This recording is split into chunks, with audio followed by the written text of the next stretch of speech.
Shalom, welcome.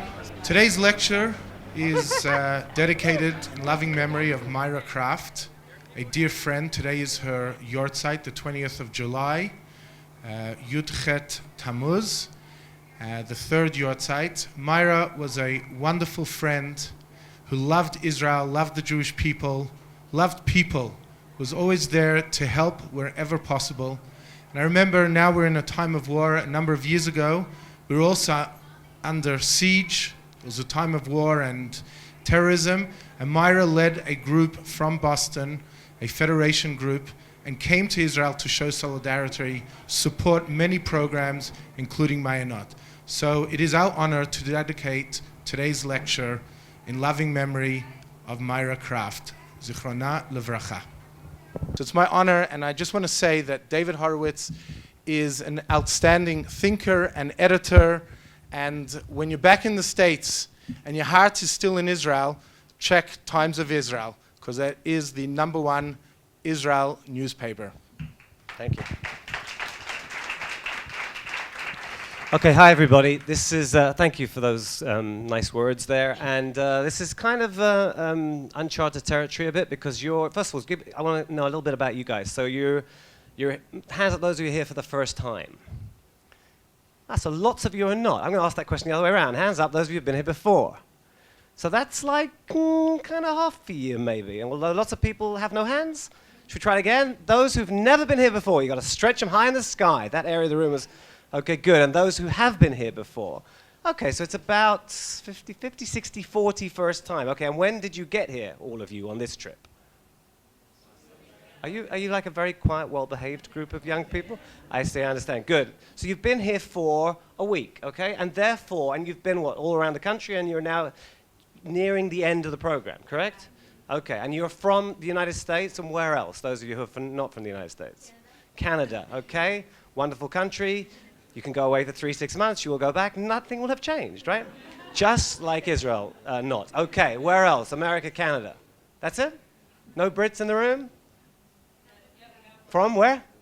Namibia. Namibia. I don't even know where that is, so tell us where that is. Southwest Africa. Okay, was that where? Is Stanley Fisher from Namibia? Aha, the former governor of the Bank of Israel. Where's he from then? Anyone know?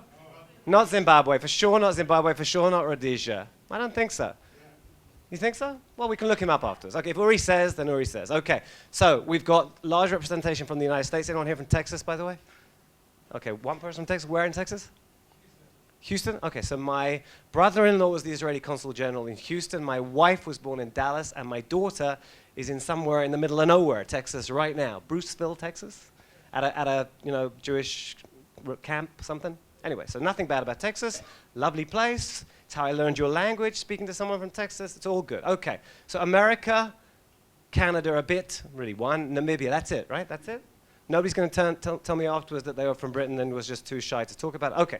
All right, I, as you probably gathered, I'm not a native Israeli. I grew up in London. I moved here when I was 20, which means I've been here for 30 years, most of my life now. I've only done journalism.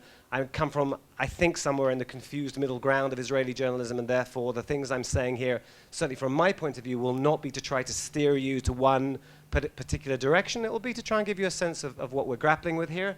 Now, I don't know what brought you on this trip, those of you who'd been before and those of you who came for the first time. I don't know what it was that tugged out to your souls and made you decide, I'd really like to go to Israel. Or maybe you just thought, hey, free trip to Israel. But I suspect there was probably more to it, okay? You all have your individual stories, right? And we all, you're in that stage, by the way, it should carry on through your lives if you're intellectually honest with yourselves, of becoming the people that you're going to be in life. And this trip will probably have some impact on it. I don't know what kind of impact just yet, but it will have some impact on it.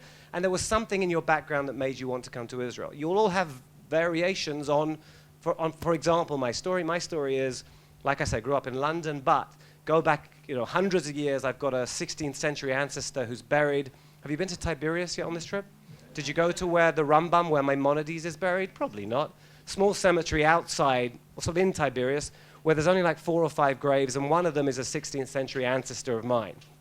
So I discovered growing up, I got like some guy who was very famous and halachically respected, who was born in Prague but moved to Israel in the 1600s. More recently, my family were Orthodox German Jews. Any of you of German Jewish background, raise a hand. Okay, so lots of you will have variations on this story. Very Orthodox, but very German. Sounds bizarre, but actually was, pretty normal. My great-grandfather founded an Orthodox synagogue in Frankfurt. My grandfather, who was a lawyer, fought for Germany in World War I. That's what you did. If you were a German in Germany in World War I, you fought for Germany. Took them a long time to internalize in the 30s that the Nazis were here to stay, that their beloved Germany was going to tolerate the Nazis. And they only left Germany, fled Germany in 1937. And if you're good on World War II history, you'll know that the year later, you had Kristallnacht 38, all the synagogues were trashed, including my great-grandfather's synagogue. They'd fled to London by then. And by the end of World War II, my father was old enough to be allowed to volunteer to fight in the Royal Air Force. So in the space of a generation, my grandfather actually won medals fighting for Germany in World War I. A generation later, my dad is fighting for the Allies, for the Brits, against Nazi Germany. You grow up in that kind of sort of family background, and in a period where, as I'm sure has been stated to you sometime on this trip, for the first time in millennia, really, we can speak about a Jewish state, the Jewish people having their homeland. It became quite compelling for me. Also, of course, if you know London at all, any of you been to London? Okay, those who've been to London, what? More, come on, you're just like shy people. Okay, did it rain when you were in London? Yeah, okay, that's what it does in London. If it didn't rain in London, you had like a miracle trip to London. So you grew up in London, it rains every day, there's Israel, your ancestor was there, your family had to flee Germany. It became quite compelling for me to come and live in Israel. Add that to the journalism thing, right? You live in America. Are people disputing, most of you, Canadians, Namibians, I understand. We'll ask you something in a second. I'm going to pick on you mercilessly for the next half an hour or so. But Americans, are your borders in dispute, broadly speaking? Canada? Is Canada about to invade the United States of America? We don't think so. Does Canada think that the United States of America has no right to exist as mighty territory, right? And what about Namibia, by the way? How's your stability? That's a big advantage, nobody knowing where you are. I think that would be good if we could sort of sail Israel out to somewhere where nobody knew where we are. We are a country whose physical size is still being determined, that is still agonizing about how to build relations with the neighbors, and completely atypically of where you've come from, we're in an incredibly hostile neighborhood. Okay, and that's the context. We revived this Jewish state, this former national homeland of the Jewish people. Right? People get very confused. Why do the Jews have a country of their own? I mean, the Christians don't, and the Muslims don't. Well, of course, they do, actually. Lots of Christian-dominated countries, lots of Muslim-dominated countries. Only one demographically Jewish-dominated country. This is the only place on earth where the Jewish nation was ever sovereign, right? We never willingly left. We always prayed to return.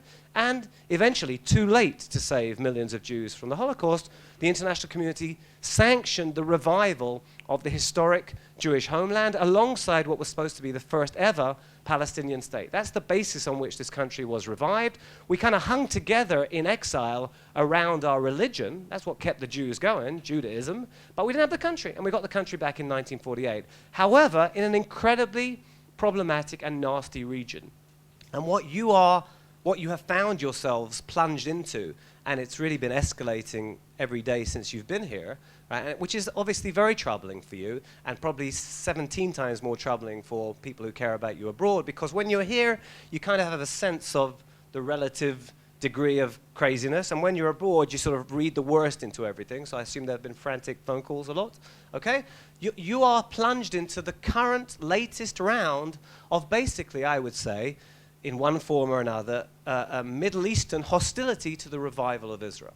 Okay, that's the sorry truth. Now, of course, it's incredibly complicated, and I'll try not to speak the whole time and try and give you lots of time for questions, but I'll try and sort of sketch out some big picture issues. First of all, in complete contrast to Canada, significant contrast to the United States, and I have no idea about Namibia, this is a really small country. Okay, how many people live in Namibia? 2 million. So we're 4 times as numerous as Namibia with 8 million people. How many people live in Canada? Anyone know how many people live in Canada? Since our Canadian representative does not. 30 million, we think. Might be true, might be not. Sounds good, okay. How many people live in the United States? This one I know, you should know. 300 plus, right? Okay, 8 million Israelis, 300 million Americans. So much smaller numerically, right? How big is this country at its narrowest point? 9 miles wide, okay? The width of Israel at its narrowest point, 9 miles. You can drive from the line that used to mark the Jordanian-controlled West Bank on the eastern edge of Israel, right the way across the width of Israel, in some points, in 15 minutes. Top to bottom, you've done all this. How long did you go to the Golan Heights on this trip? How long was that from Jerusalem? Any guesses? Well, how long was it? 2 hours? So your bus driver drove exceptionally fast, even by Israeli standards, but maybe 3 or 4, right? Did you go to Eilat on this trip? You're going to Eilat tonight? So that's going to take you, what have they told you? Okay, 4 hours, 4.5 hours. That's it. That's the whole length of the country. So sort of 8, 9 hours top to bottom. Like I say, 15 minutes. Sderot on the border with Gaza. Did you go there on this trip? Hey guys, you know, there are rockets being fired everywhere. Why not Sderot? Okay, we won't get into that. How far do you think it is? If you got into your car now and there was no traffic, how long do you think it would take you to get to the Gaza border? Give me some guesses. There are no... Who said an hour? Okay, well, unfortunately, you're very close to the truth, but I would have wanted somebody to say, like, 8 hours. And then I would have said, are you crazy? It's about an hour, okay? It's about an hour. It's about an hour and 15 minutes. And people don't realize that. People think, wait a minute, that's the edge of Israel. You must have to get onto an aeroplane and then drive for a while, and then finally you'd get to Sderot. It's an hour and 15 minutes from Jerusalem. However, in terms of emphasizing the drama of our reality, it became slightly less relevant in the last few days because the rockets, of course, that Hamas is firing, something like 1,500 in the last 2 weeks or so, have not been solely targeting southern Israel. The band, as you know, of the range that these rockets can travel, which we knew before, and in the last round of conflict about 20 months ago, there were rockets fired at Tel Aviv and at Jerusalem, but just 1 or 2. And in this conflict, we've seen lots of rockets fired deep into central Israel and even beyond, even into the northern parts of Israel. This is a new experience for all of us, and therefore the centrality of Sderot in describing our conflict with Hamas actually has receded a little bit because most of Israel is under attack.